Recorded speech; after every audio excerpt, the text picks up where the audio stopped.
10 دسمبر انسانی حقوق کو عالمی تیاڑو جیسو جیسو نزدیک آتو جا رہے ہے کشمیری عوام کی حالت زارما کمی کے بجائے خوفناک توڑی اضافہ ہوتا جا رہا ہے۔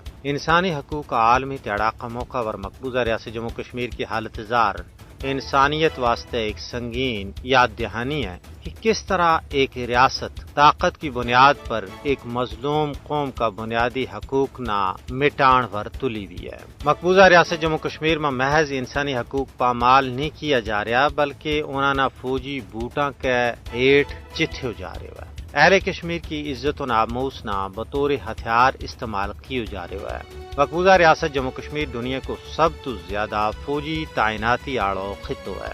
10 لاکھ بھارتی فوج نے جگہ جگہ چیک پوسٹ اور بینکر قائم، کاراں ور چھاپا، مکینہ ور تشدد اور قیمتی سامان کی پان توڑ معمول بن چکی ہے۔ کشمیری عوام کا روزمرہ معمولات پر بھی فوجی نگرانی جڑے کی آزادی اور غلامی کو احساس دوڑ رہی ہے۔ بھارت صرف انسانی حقوق جسمانی طور پر نہیں دباتو بلکہ وہ اپنا ناجائز تسلط نہ طول دین واسطے ظالمانہ قوانین، ٹیکنالوجی اور معلومات کو بھی بھرپور استعمال کر رہے ہیں۔ 5 اگست 2019 کا ماورائے آئین واقع اس کی جیتی جاگتی تصویر ہے۔ جب مودی کی ہندوتوا حکومت نے مقبوضہ ریاست جموں کشمیر کی خصوصی حیثیت نہ بیک جنبش قلم ختم کر چھوڑے ہو۔ 10 دسمبر کو عالمی یوم انسانی حقوق کا یاد دوڑا ہے کہ انصاف صرف نعرہ نال نہیں آتو، اس واسطے عملی ذمہ داری چانی پے گی۔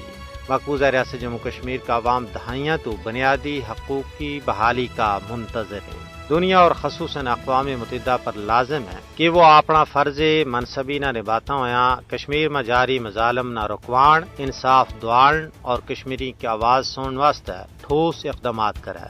انسانی حقوق کو عالمی تیاڑو تائیں معنی رکھے جد مظلومانہ حقیقی تحفظ اور امید مل سکے۔